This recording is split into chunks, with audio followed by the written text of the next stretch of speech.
নমস্কার বন্ধুরা, আমি ছন্দা। কেমন আছো সকলে? আশা করি সকলে খুব ভালো আছো, সুস্থ আছো। আমিও বেশ ভালো আছি। আমার সারাদিন পরিবারে তোমাদেরকে জানাই অনেক অনেক স্বাগত। তো বন্ধুরা, প্রতিদিনের মতো আজকেও নিজস্ব কাজ বাজ দিয়েই দিনটা শুরু করলাম। আর এইখানে দেখতেই পাচ্ছ, ছেলেকে রেডি করছি, স্কুলে যাবে। তো পরীক্ষা চলছে, এখন ওদের অ্যানুয়াল এক্সাম চলছে। তার জন্য একটু তাড়াহুড়ো থাকে, কারণ পড়তে পড়তে অনেকটা সময় আর কি পেরিয়ে যায়। তারপরে স্নান টান করে, তারপর দৌড়াদৌড়ি শুরু হয়। আর একা ওকে রেডি করতে দিলে বা রেডি হতে দিলে অনেকটাই দেরি করে ফেলে। এমনিতেই পড়তে পড়তে অনেকটা বললাম না, দেরি হয়ে যায়। তো যাই হোক, দেখো ওকে ধীরে সুস্থেই রেডিটা করে দিচ্ছি, কারণ ঠিকঠাক টাইমে আজ স্নানটা হয়ে গেছিলো। আর যেহেতু সেরকম কিছু খাবার খায় না, শুধুমাত্র এক গ্লাস ছাতু খেয়ে চলে যায়। আর টিফিনেরও কোনো এখন ব্যাপার নেই, কারণ এক্সাম দিচ্ছে। এক্সামের পর তো বাড়ি চলে আসবে, ছুটি হয়ে যাবে, তখন বাড়িতে এসেই ভাত খাবে। তাই জন্য অতটা আর এই জন্য মানে এদিক থেকে আর কোনো তাড়া নেই। তাই জন্যই আর কি ধীরে সুস্থে একটু রেডি করে নিচ্ছি।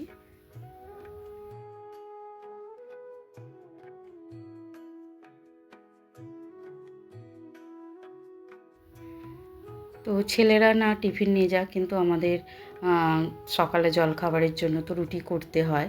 করতেই হয় এমন কোনো কথা নেই, তবে রুটিটাই বেশিরভাগ করা হয়। ছেলেরা তো টিফিন নিয়ে যায়, তার জন্য করি। আর এমনিতেও বড়মশাই খায় রুটিটাই বেশিরভাগ। তো সকালবেলা রুটিটা হয়, সাথে ডাল থাকে, নয়তো সবজি থাকে, যেদিন যেমন হয় আর কি। তো দেখো, আগে রুটিটাই করে নিচ্ছি। আর শাশুড়ি মা ওখানে টেবিলে বসে বসে বেলে দিচ্ছে, কারণ মা তো এখন আর দাঁড়িয়ে সেরকমভাবে কিছুই করতে পারে না।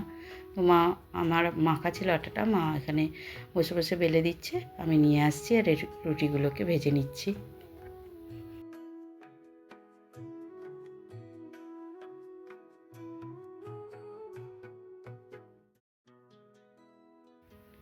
তো বন্ধুরা, ওদিকে রুটি সেঁকা বা ভাজা যে যাই বলো না কেন, তো ওটা কমপ্লিট করে ফেলেছি।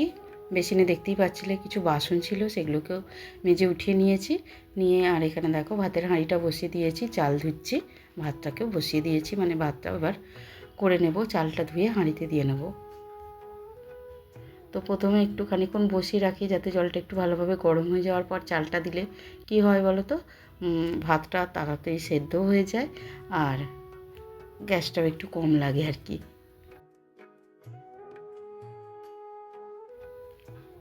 তো ছেলেকে তো আগে রেডি করেই দিয়েছিলাম, এবার দেখো নিচে নেমে পড়েছে, স্কুলে যাওয়ার জন্য একেবারে রেডি।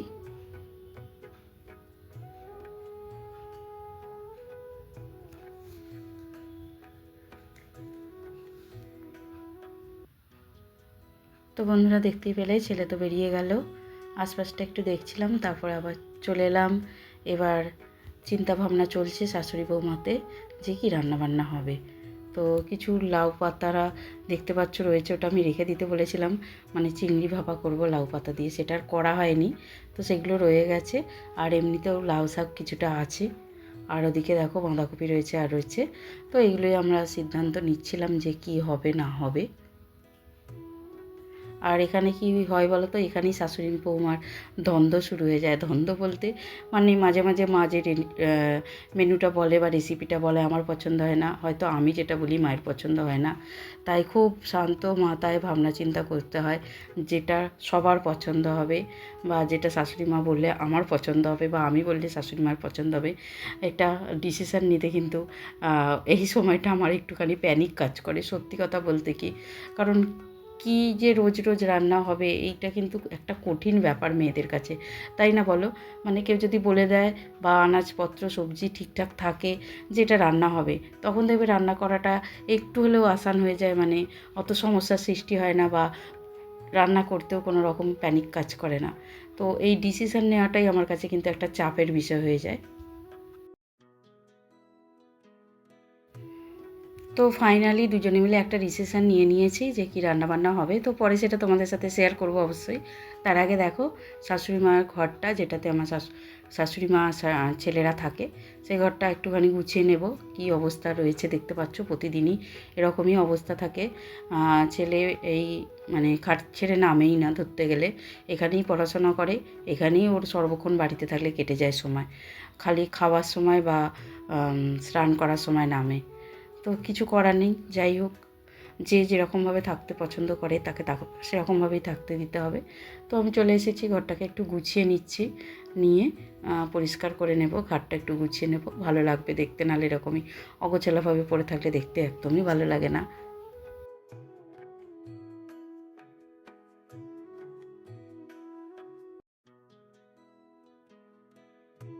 তো বিছানাটা তো দেখো গুছিয়ে নিয়েছি, আর তারপরেই দেখো ঘরটাকেও ঝাড়ু দিয়ে নিচ্ছি একটু।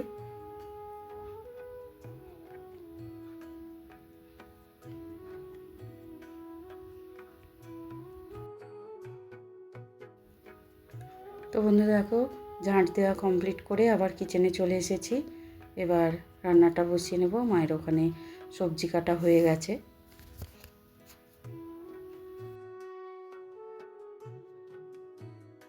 তো তাই জন্য দেখো আমি শাকগুলোকে আগে ধুয়ে নিচ্ছি। আর শাক তো জানোই বন্ধুরা অনেকবার করে ধুতে হয়, নাহলে কিন্তু একটু যদি মানে বালি বা কিছু থাকে, নোংরা বা মাটি থাকে, তাহলে কিন্তু একেবারেই খাওয়া যায় না। রান্না করা শাক যদি এরকম হয়ে থাকে তাহলে কিন্তু খুবই খারাপ লাগে। মানে রান্না করা জিনিস যদি ফেলা যায়, তো শাক একদম পরিষ্কার করে ধুতে হয় অনেকবার ধরে। তো বেগুন ভাজবো আর ওই শাক করব।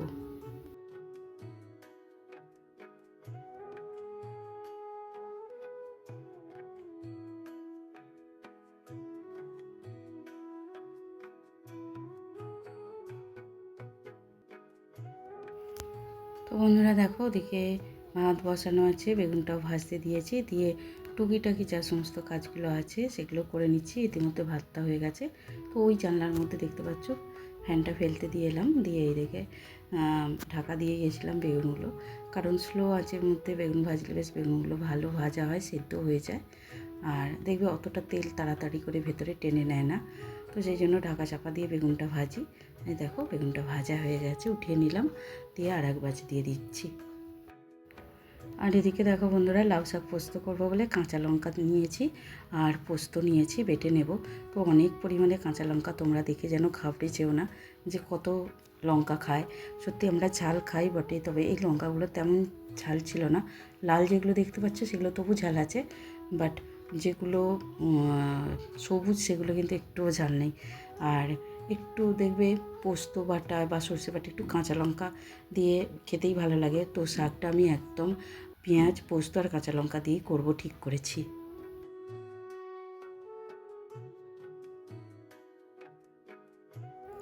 তো বন্ধুরা দেখো, এবার শাকটা আমি কীভাবে করছি, ভেরি সিম্পল, একদমই ইজি প্রসেসে, খুবই অল্প জিনিস দিয়েই বা অল্প মশলা দিয়ে একদম সুন্দর কম সময়ের মধ্যে শাকটা আমি রান্না করব। তো দেখো, কাঁচা লঙ্কাই দিয়েছি, শুকনো লঙ্কা দিলেও হবে, আর 5 ফোড়ন দিলাম। তারপর দেখো পেঁয়াজগুলোকে দিয়ে দিচ্ছি, আর পেঁয়াজগুলোকে দেওয়ার পর বেশ ভালো করে ভেজে নেব। অল্প, মানে একেবারে পুরো বেরেস্তার মতো করে ফেলবো না, কিছুটা নাড়বো চাড়বো, তারপর দিয়ে দেবো আলু।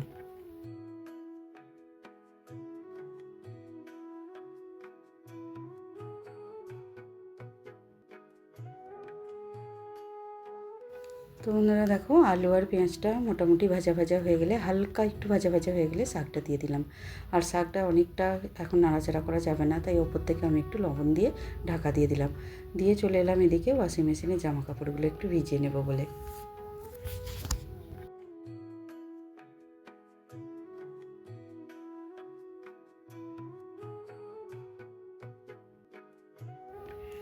তো বন্ধুরা দেখতে পেলে ওদিকে রান্নাও চলছে, ওদিকে মেশিনে কাচতেও দিয়ে এলাম, দিয়ে আবারও চলে এলাম কিচেনের দিকে ছোটোখাটো টুকিটাকি কাজগুলোকে সেরে নেব বলে। তো দেখো একটুখানি ফ্রিজটাও মুছে নিচ্ছি। এভাবে যদি রেগুলার দেখবে অল্প নোংরা হলে ফ্রিজটাকে যদি অল্প একদম ভিজে কাপড় ছেঁড়া দিয়ে মুছে নিলেও হয়ে যায়, তাহলে কিন্তু পরিশ্রমটা করতে লাগে না, আর ফ্রিজটাও কিন্তু এমনিতে ভালো থাকে, আর ফ্রিজে ব্যাকটেরিয়া হয় না। মানে এই যে কাঁচা পাকা রান্না করা এইসব খাবারগুলো থাকে না, এটা কিন্তু খুবই খারাপ। মানে কাঁচা জিনিসও থাকে, আবার রান্নার জিনিসও থাকে, তাই পরিষ্কার রাখলে কিন্তু ব্যাকটেরিয়া ছড়াবার আর যে টেনশানটা বা খাতরাটা কম থাকে আর কি।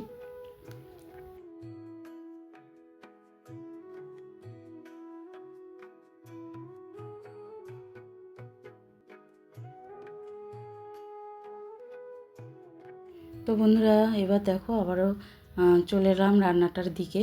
তো রান্নাটা দেখলাম যে নুন দেওয়ার ফলে শাকটা কিন্তু একটু পরিমাণে কমে এসেছে। তো এই পর্যায়ে এসে আমি ওই যে কাঁচা লঙ্কার পোস্ত বাটাটা বেটেছিলাম সেটা দিয়ে দিলাম, আর একটু কালারের জন্য অল্প করে হলুদ গুঁড়ো দিলাম, লঙ্কা গুঁড়ো কিন্তু একদমই দিলাম না। তো এবার শাক আর আলুটাকে বেশ ভালো করে নাড়াচাড়া করে কষিয়ে নেব যাতে মশলাটা বেশ ভালোভাবে মিশে যায়। তারপরে পরিমাণ মতো জল দিয়ে দেবো সেদ্ধ হওয়ার জন্য।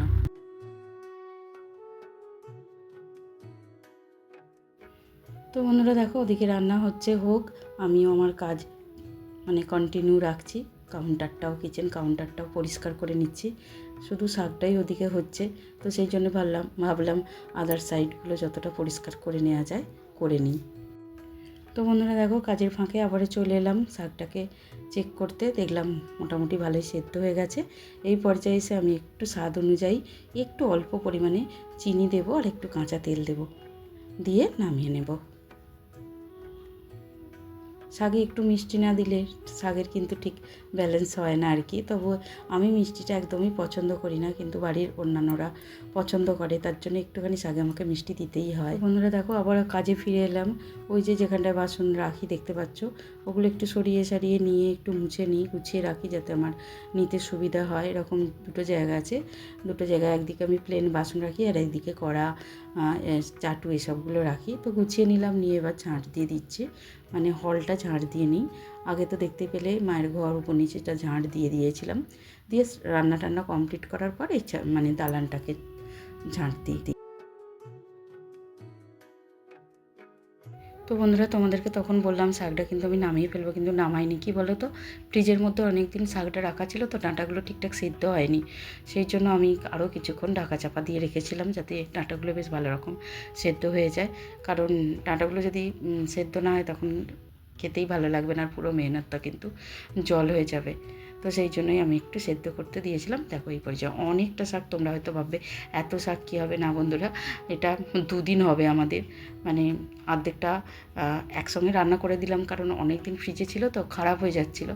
সেই জন্য ভাবলাম রান্না করে আলাদা রেখে দেবো, আজ কিছুটা খাবো, পরের দিন কিছুটা খাবো। তো বন্ধুরা দেখো, এবার ফাইনালি কাজ আমার রান্নার কাজ কমপ্লিট হলো। যেটুকু যা মোছার বাকি ছিল সেটুকুই এবার মুছে নিচ্ছি। তো বন্ধুরা, মেয়েদের কাজ তো আর শেষ হয় না, তাই না বলো? সেই সকাল 7টা থেকে শুরু হয়েছে, এখন ঘড়িতে 12:30টার মতো বেজে গেছে, এখনও কিন্তু আমার কাজ কমপ্লিট হয়নি। দেখো, রান্নাঘর তো পরিষ্কার করে ফেলেছি, কিন্তু দুধ দিয়ে গেলে বা দুধ আগে বসিয়ে দিচ্ছি, তারপরে যাব ছাদে কাপড় জামা শুকোতে দিতে।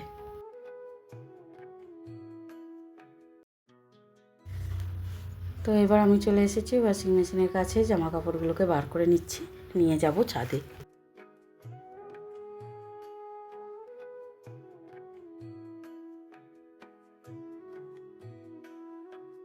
তো বন্ধুরা, সব কাজ কমপ্লিট, এবার যাব স্নান করতে।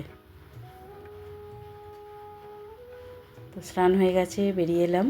এবার যাব ছাদে, ফুলগুলো তুলে নেব, কারণ আজকে সকালবেলা একদমই ফুল তোলার সময় পাইনি আর কি। আর বড় মশাই আজকে ফুল তুলতে পারেনি, নাহলে ওই ফুলটা তুলে নেয় সকালবেলা। তো আমি এবার ফুল তুলে যাব পুজো করতে। তো এভাবেই সকাল থেকে দুপুর পর্যন্ত এখনও পুরো দিন আছে বন্ধুরা। তবে সবটুকু তো আর এক ভিডিওতে দেখানো সম্ভব নয়, বা এটা পারবও না। তো যাই হোক, কন্টিনিউ যেভাবে সকাল থেকে দুপুর পর্যন্ত সময়টা কাটে সেটাই তোমাদের সাথে শেয়ার করলাম। আশা করছি তোমাদের আজকের ভিডিওটা একটু হলেও ভালো লেগেছে। প্লিজ বন্ধুরা, যদি ভালো লাগে আমার চ্যানেলটা সাবস্ক্রাইব করে দিও, লাইক কমেন্ট শেয়ার করো, আর আমার পাশে থেকো। তো দেখা হচ্ছে তোমাদের সাথে খুব শীঘ্রই নতুন আরও একটা ব্লগে। ততক্ষণের জন্য সকলে ভালো থেকো, সুস্থ থেকো।